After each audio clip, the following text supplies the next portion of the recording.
The USS Grant sat in Norfolk Naval Station like a silent giant, gleaming under the summer sun but utterly lifeless inside. She was supposed to be the crown jewel of the Navy's Pacific Fleet, a marvel of modern warfare. Armed with cutting-edge radar, AI-assisted navigation, and hybrid propulsion, she was built to dominate any ocean she touched.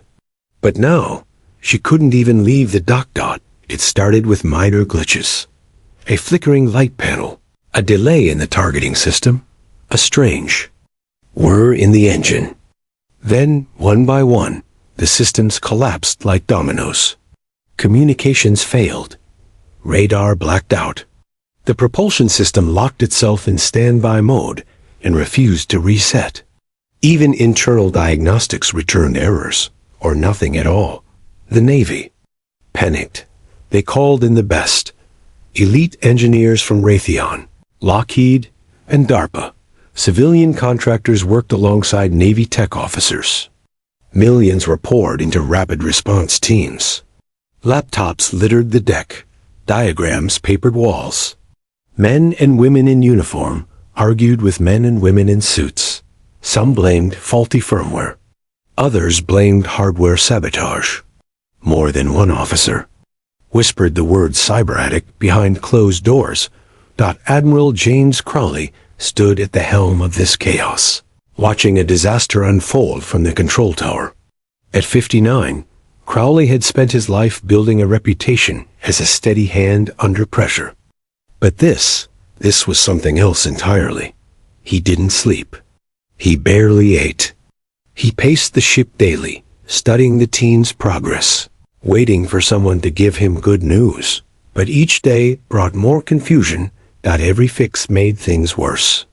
Power spikes fried replacement parts. Auto updates crashed critical systems. The engineers began turning on each other. One expert from MIT stormed off the ship shouting about incompetence. Another resigned mid-mission, claiming the ship was cursed.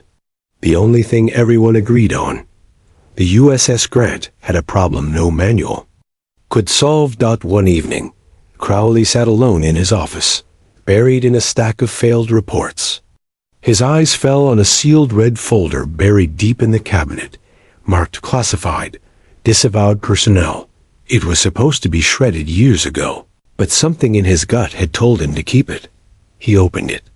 Inside was a single name: Miles Brennan. The file painted a strange picture. Brennan had once been the Navy's lead systems architect, a rising star with near-legendary intuition. He redesigned energy loops, exposed flaws no one else could see, and rewrote the Navy's internal guidance algorithms. But then came Bahrain, 12 years ago. A classified incident during a joint fleet deployment left a destroyer disabled mid-mission.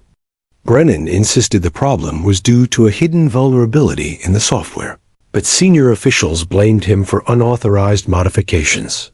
He was labeled erratic, insubordinate, and too unconventional to trust. His clearance was revoked. He left without ceremony. Since then, no one had heard from him. Crowley stared at the file photo. A much younger Brennan, sharp-eyed and disheveled, standing over a console with grease on his sleeves. He remembered the man. Brennan had made enemies, but he also made miracles. With a deep breath, Crowley picked up his secure line and made the call. The lieutenant on the other end hesitated when he heard the name. "Sir, Brennan's not with us anymore." "He's still alive?" "Yes, sir. Civilian. Lives somewhere near Denver." "But, no but," Crowley cut in. "Find him. Offer him anything. If he says no, tell him Admiral James Crowley is asking. And I don't beg." The line went silent for a moment. "Yes, sir. I'll notify you the moment we have contact." As Crowley set the receiver down, he looked out at the dead ship below. The USS Grant had become a symbol of failure. But maybe, just maybe, the Navy's most broken ship could be saved by its most broken man. And if not, then the Pacific would sail without her. And with one less legend aboard, Miles Brennan arrived at Norfolk quietly, without ceremony or escort. No fanfare, no uniform. Just an old duffel bag slung over his shoulder, worn-out boots, and a navy jacket faded by time. The guard at the gate didn't recognize him until the clearance code lit up green. Then he stared a moment too long. Brennan gave him a small nod. "It's still a shipyard, right?" he said, walking through. Inside the base, the reaction was mixed. A few of the older officers exchanged glances when they heard the name. One mumbled, "He's still alive." Another scoffed, "They're bringing him back?" But most of the engineers didn't know who Miles Brennan was. Only that some. Admiral had brought in a washed-up civilian with a mysterious file and zero recent experience. He didn't look the part. No laptop, no team, no polished PowerPoint. Instead, he asked for ship access, a flashlight, and a strong cup of black coffee.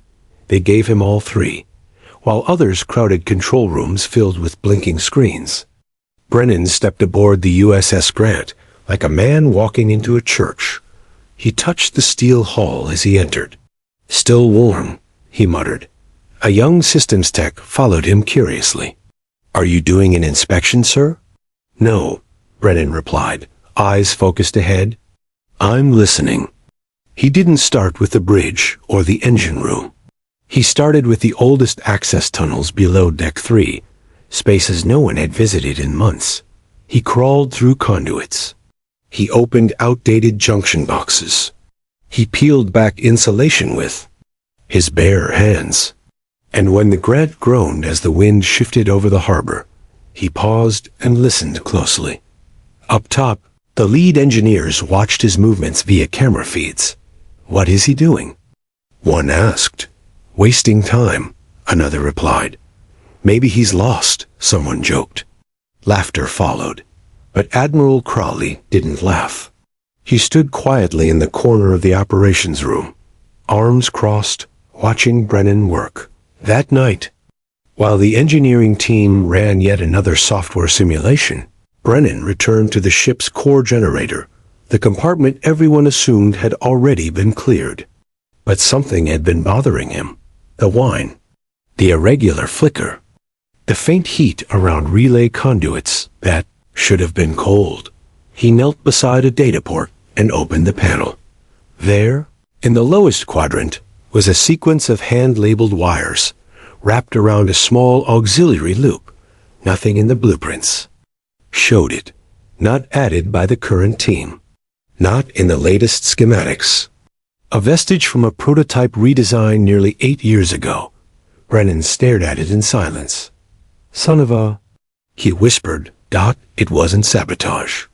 It was legacy code, a leftover from an early integration experiment, never properly removed. And it was feeding power back into itself in microsurges. Over time, that loop had burned out surrounding systems one by one. Like a virus, the ship didn't even know it had. By morning, he walked into the control room holding two things: a USB stick and a hand-drawn diagram. "This," he said, placing the drawing on the table, "is your real enemy." The engineers gathered around, blinking at the mess of arrows, lines, and equations. One snorted. "That's not in the system." "I know," Brennan replied calmly. "That's the problem." "Do you have test data?" someone else asked. Brennan tapped the USB stick. "Yes, simulated from the ship's real conditions. You won't find this on any standard diagnostic. You weren't looking in the right place." The head contractor leaned back in his chair. "So you want us to tear apart half the power loop based on intuition?" Brennan smiled thinly. "No, I want you to tear it apart, because if you don't, this ship will never sail. Period." The room fell quiet. All eyes turned to Admiral Crowley. He nodded once. "Do what he says." And just like that, the forgotten genius was no longer ignored. He was in command. Brennan's return wasn't a solution. Not yet. It was a challenge. A silent dare to every mind on the ship. Can you admit you missed something? Most couldn't. A few resented him outright. But as he began working, even skeptics paused. Didn't use blueprints like the rest. He sketched his own. On legal pads, on napkins. Once even on a coffee filter. His diagrams made little sense to the linear thinkers in the room. But to Brennan, the ship wasn't a collection of systems. It was an organism. A body. And he was its doctor. He talked to it in the engine bay. He placed a hand on the auxiliary coil and whispered, "Where does it hurt?" He crawled between power conduits with an old stethoscope hanging from his neck. A joke, someone thought, until he actually heard the telltale pulse of feedback repeating every 11 seconds. That pulse, soft, subtle, deadly, was the ship choking on its own blood. He brought in 2 junior sailors, the only ones willing to learn, not argue, and taught them how to trace a loop by feel, by sound. The human body isn't digital, he told them. Neither is this ship. You've got to feel where the current wants to go. It sounded absurd. Until it worked, he discovered a second hidden loop behind the primary cooling panel. Another, remnant from outdated system layering. No one had checked it because it wasn't supposed to exist. The deeper Brennan went, the more the ship seemed to confess, like it remembered him, like it wanted to be saved. One night, he stayed aboard after everyone else left. The USS Grant was silent under moonlight, her decks bathed in silver. He moved to the bow and stood there alone, letting the wind whip across his face. This was where he'd always felt most alive. Not in boardrooms, not in labs, but here. Surrounded by steel and ocean. Back inside, he mapped a total of 5 feedback sites. None had been detected by the Navy's $12 million diagnostics suite. Because none were supposed to be there. By morning, he called a meeting with the full engineering team. Tensions were high. Many still doubted him. He unrolled a paper schematic across the table, then laid his poem over the center. "This ship has cancer," he said flatly. "Hidden feedback is eating through her power systems like decay. We've been patching symptoms, not the disease." A few engineers shifted uncomfortably. "You're asking us to remove critical elements," one protested. "I'm asking you to remove the things that are killing her," Brennan replied. "You're operating off memory and guesses." "No," Brennan said, pointing to the diagrams. "I'm operating off what the ship told me. And so far, she hasn't lied." It was Admiral Crowley who broke the silence. "He's found more in 3 days than all of you did in 3 months. If you don't trust his method, that's fine. You can step aside, but you won't stand in his way." One by one, engineers backed down. Pride swallowed. Orders followed. Brennan's small crew began work that night. They pulled miles of wire, replaced relays that had passed every inspection, removed software layers written by some of the best minds in defense, and replaced them with Brennan's hand-coded patches. He taught his team how to listen, literally, using oscilloscopes. Like tuning forks. Don't just see the signal, he told them. Hear it. It'll tell you when it's wrong. They started calling him the Whisperer, and the ship began to respond. Lighting systems stabilized. Power stopped surging. Even the radar sweep, which had refused to calibrate for weeks, aligned perfectly after Brennan isolated a corrupted ground wire tucked behind the targeting panel. The ship was waking up. For the first time since her systems collapsed, the USS Grant showed signs of life, not because of manuals or models, but because one forgotten man remembered how to listen. Asterisk by the 4th day, Miles Brennan had turned the USS Grant into a battlefield, not of weapons, but of ideas. He moved fast, spoke plainly, and had no patience for red tape. His crew, a mix of junior sailors and reluctant techs, followed him through sweat and sparks. Some still doubted him, but they also couldn't argue with results. Systems were coming back online quietly, without ceremony, as if the ship herself was unsure whether to trust this revival. But then the resistance started. The senior contractors sent a memo to Admiral Crowley's office. It was formal and filled with carefully worded accusations. Unauthorized system overrides, breach of engineering protocol, non-compliance with classified subsystem design. In simpler terms, Brennan was doing things he wasn't supposed to do, and making the people who were supposed to know what to do look foolish. The Admiral read the memo once, then tossed it into his shredder. Still, pushback on the ground grew harsher. One morning, Brennan returned to find his access card disabled.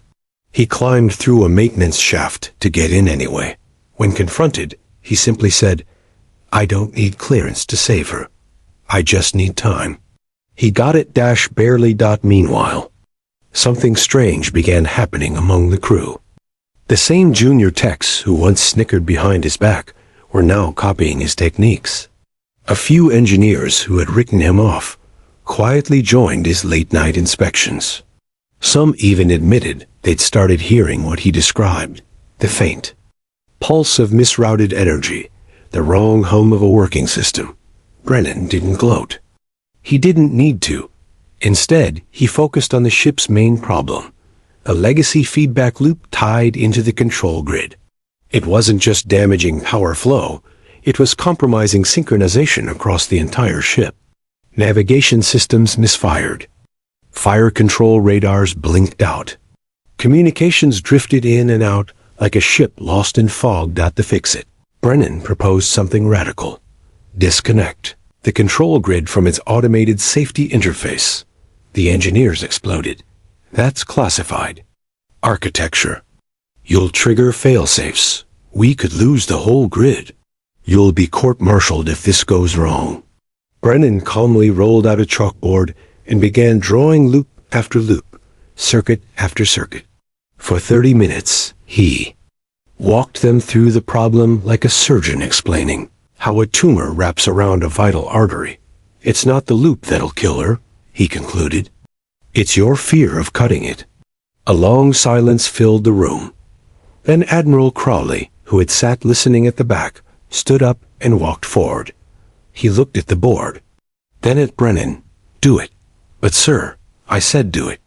And if anything goes wrong, I'll take full responsibility." Crowley turned to Brennan. "You have 48 hours. Brennan nodded. "I'll need 12. And so it began. That night, the Grant's lower deck became a maze of stripped panels, rewired junctions, and muzzing equipment. Brennan's team removed layers of shielding, bypassed automated overrides, and isolated the core loop manually. At 3:47 a.m., they flipped the last circuit breaker. Then silence. Dead silence. No alarms. No sparks. No errors. Brennan closed his eyes, listening. And then a low, steady hum. One by one, lights blinked green. Radar sensed. The main engine control registered standby ready. They had done it. The ship was breathing on her own. Cheers broke out. Some laughed, some cried. But Brennan just placed a hand on the bulkhead and whispered, "You're welcome." When Crowley arrived an hour later, the bridge crew stood at attention. The Admiral didn't say much. He didn't have to. He just looked at Brennan and nodded. The Admiral turned to the senior engineers, still staring at the system logs. "Gentlemen," he said, "this is what happens when you trust instinct over manuals." He looked at the USS Grant, now glowing silently behind him. "She's back." The USS Grant was awake. Not partially, not limping. Fully alive. After weeks of rewiring, code rewriting, and removing legacy ghosts from her veins, the systems now pulsed in perfect rhythm. The heartbeat of her engines was steady. Radar swept the skies like a sentinel reborn. For the first time in months, the ship stood ready to fulfill her destiny. The Navy scheduled a live sea test, something once considered impossible under such short notice. But Admiral Crowley didn't care about bureaucracy. He knew the stakes. The ship was needed in the Pacific, and the window was narrow. Now was the time. Dawn broke over Norfolk like a promise. The harbor buzzed with anticipation. Crew lined up along the deck. Officers double-checked systems. Contractors stood on shore, watching nervously. They still weren't convinced the ship was fixed, just functional. One called it a lucky patch. Job, another muttered, temporary. But they hadn't heard the ship breathe like Brennan had. Below deck, Brennan stood with his small crew, staring at the green indicators lining the control panels. His fingertips hovered above the console, not pressing, just feeling. "Everything's talking," whispered one young tech. "No," Brennan replied softly. "She's listening now." Up top, Admiral Crowley gave the final order. "Take her out." The mooring lines were released. The engines purred. The USS Grant eased from the dock like she was born for that moment. No resistance, no hesitation. Just smooth, fluid motion. Cheers erupted on deck. Crew members clapped. Some cried. Below deck, Brennan didn't smile. He just closed his eyes and exhaled. The test began with standard navigation trials. She glided through the channel with ease. Then radar synchronization drills flawless. Communications synced clear. Next, propulsion stress tests.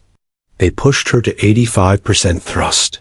She held steady, her systems showing zero error across all nodes. Then came the final trial. A full combat simulation. Target tracking, electronic countermeasures, and weapon system integration all triggered simultaneously. Months ago, this would have collapsed the entire grid. Now, the Grant performed with stunning elegance. Target lock in under 3 seconds.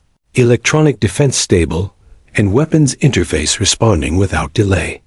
She operated like a living organism, every subsystem supporting the other.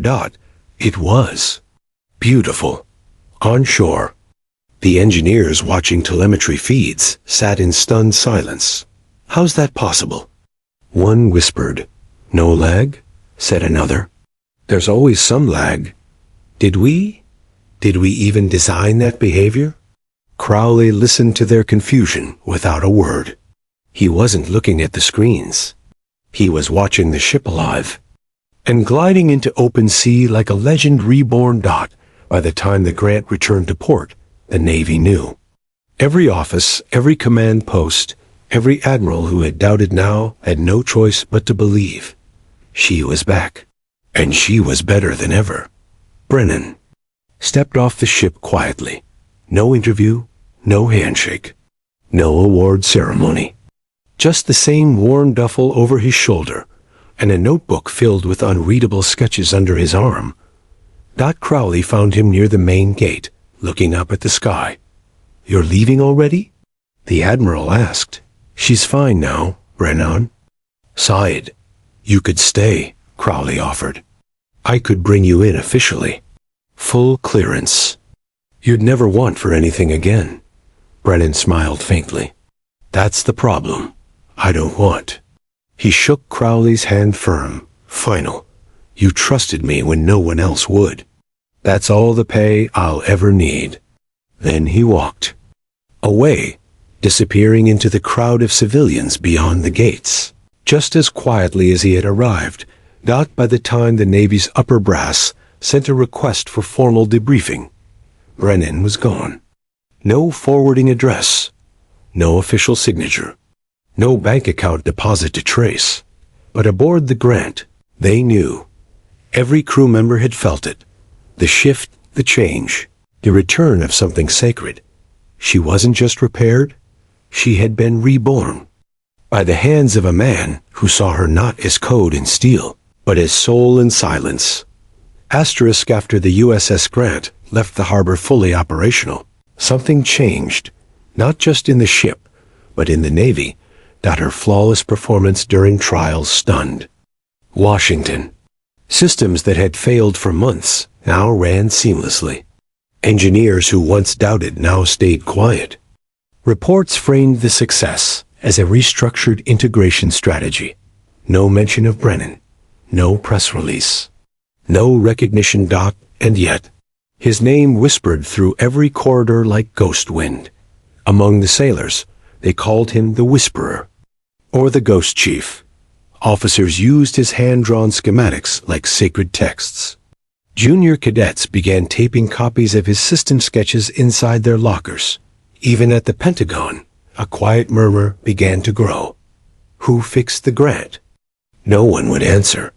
Not on record, but unofficially, everyone knew.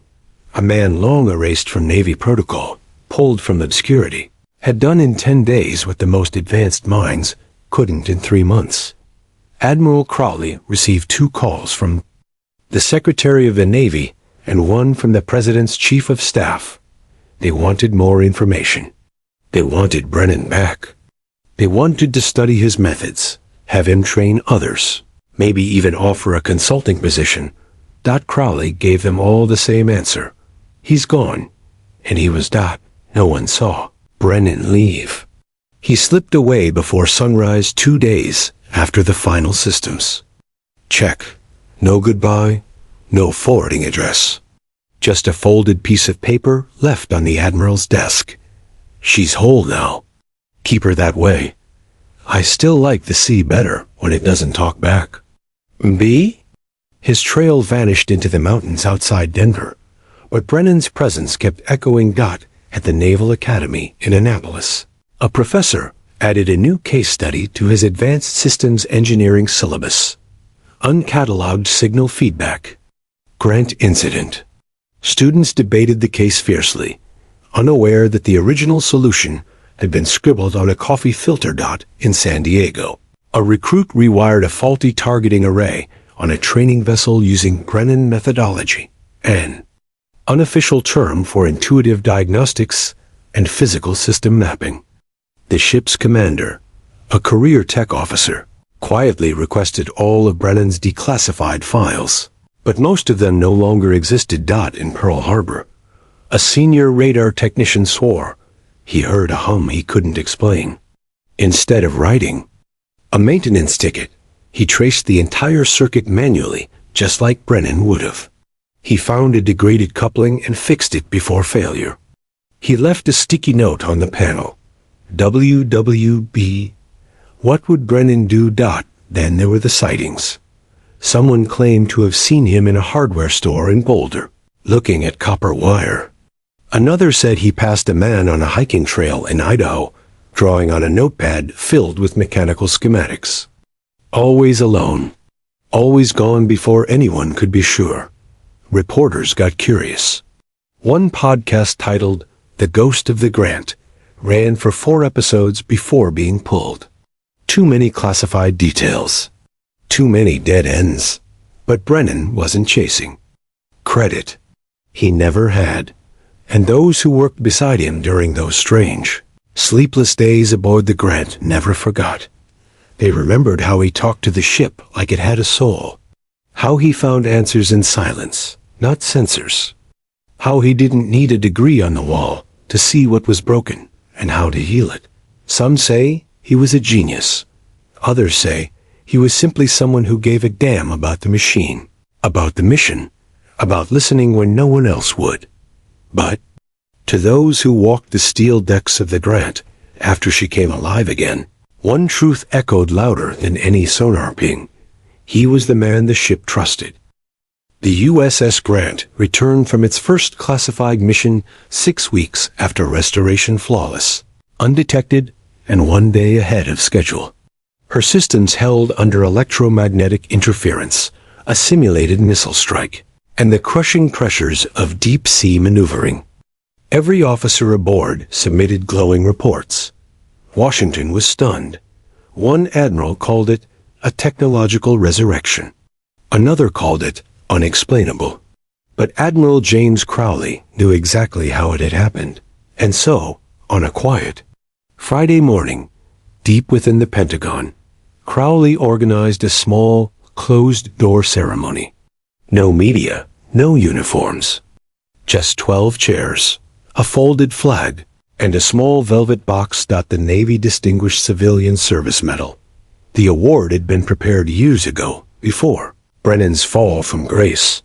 It had never been handed out. And now, finally, it had found its rightful recipient. Crowley had personally tracked Brennan down. It took days.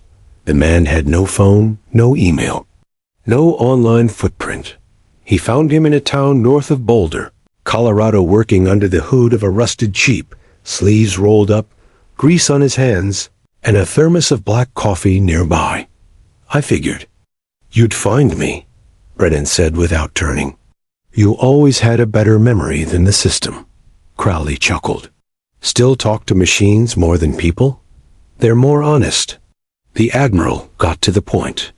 He told Brennan about the ceremony, the medal, the people who'd be in the room. Said it was time the Navy made things right. Brennan wiped his hands with a rag and stared out toward the pine-covered mountains. I don't need a medal, he said. It's not about need. Brennan paused. I'll come. But no speeches. No spotlight. Crowley agreed. 3 days later, Brennan walked into the Pentagon, wearing the same tattered Navy jacket he'd worn to Norfolk. No camera flashes. No applause. Just silent nods from the few who knew what he had done. Crowley handed him the medal in its box. From the ship, he said quietly. Brennan opened it, looked at it for 3 seconds, and then closed the lid. Give it to her. Crowley blinked. To who? To the Grant, Brennan said. She's the one who earned it. I just listened. There was nothing else to say. Brennan tucked the medal into Crowley's hands, saluted once casual but heartfelt. Walked out of the room like a man who had finally closed a chapter. He didn't wait for lunch. He didn't leave a forwarding address. Back aboard the Grant, Crowley followed through. He returned with the medal and asked the ship's chief engineer to weld a small glass case into the heart of the engine control room, right next to the reprogrammed loop that Brennan had corrected by hand. Inside the case was the medal. Below it, a plaque. For the one who heard what we couldn't. May we never stop listening. Every sailor on that ship touched the case at least once.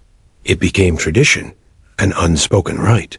Before each mission, crew members walked down to the engine bay, laid a hand on the case, and said, "Keep us safe, old man."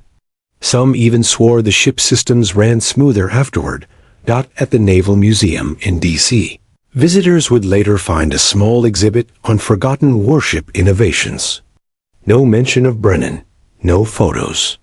Just a line on a brass plate, designed by intuition, repaired by silence. But to the officers who served on the Grant, and the engineers who studied her rebirth, that was enough. Because Brennan didn't want a legacy. He had already lived it through steel, sweat, and a warship that had once been broken beyond saving, and the only award he'd ever accept? The hum of an engine he'd brought back to life. Years passed. The USS Grant became a legend not for combat kills or high-profile rescues, but for something rarer, perfection. She never failed, never stalled. Systems sensed before commands were issued. Engines responded like they could feel intent. In every exercise, every maneuver, she performed as if she wanted to. Sailors whispered about it. She listens, they said. Like she's alive, each new crew learned the story. Not from briefings or manuals, but from each other. Over late-night watches and engine room coffee, young officers heard the tale of the ship that wouldn't sail. And the man who saved her, they always asked the same question. Is he real? Those who had served with Brennan never answered directly. Some just smiled and tapped the glass case deep in the engine bay, the one with the metal and the etched plaque. Others simply nodded toward the hum of the generators. Ask her, they'd say. She'll tell you. In time, Brennan loops became standard vocabulary in Navy training. Engineers were taught to spot and isolate legacy system feedback. New warships were reviewed with Brennan protocols in mind unofficial procedures. Inspired by his methods, the military never publicly acknowledged him. But his fingerprints were everywhere. At the Naval Academy, one professor taught a senior course titled Systems Intuition and the Brennan Approach. He never said where the name came from. He didn't have to. Cadets passed around old diagrams, scanned for napkins and scrap paper, reverently marked with the initials MB. And yet, Brennan remained a ghost. No address, no records, just rumors. A radar specialist swore she saw him at a Denver diner scribbling circuit flowcharts on a receipt. A retired submarine commander claimed Brennan repaired a sonar array in exchange for a cup of coffee in Juneau. No one ever got a photo. No one dared to ask for one. Some said he lived in a cabin in the Rockies. Others said he worked at a junkyard, trading repairs for scrap parts. And always, there were those who went looking. Not the ambitious, not the reporters, but the ones who understood young engineers, who heard the same hum Brennan once described. They followed the whispers, hoping for a conversation, a lesson, a moment. One found him. A freshly commissioned systems officer from the Grant tracked him down to a remote trail in Colorado. She found Brennan sitting on a boulder, sketching in a notebook surrounded by silence and pine. "Sir," she said, "I think I've heard the hum." He looked up, expression unreadable, then smiled faintly. "You listened," he said. She nodded. He handed her the notebook pages filled with diagrams, notes, equations written in the margins. Then, without a word, he stood and walked away, vanishing into the trees like smoke. She returned to her ship and locked the notebook in her quarters. Years later, she became chief engineer of her own vessel. She never told anyone what was in those pages. But her ship ran smooth. Always. Meanwhile, on the Grant, the tradition lived on. Before every deployment, crew members still made their way to the engine bay. They laid a hand on the glass, whispered a promise, or asked for guidance. And when storms hit or silence fell across the radar, they didn't panic. They listened, because they believed in the man who had once walked those same decks, not with commands or authority, but with trust in the soul of the ship. No medals, no books, no gravesite. Just a legacy written in steel. And silence.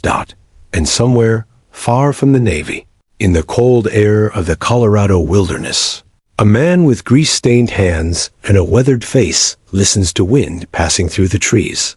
And he smiles, because he knows the ship still remembers. And so does the sea.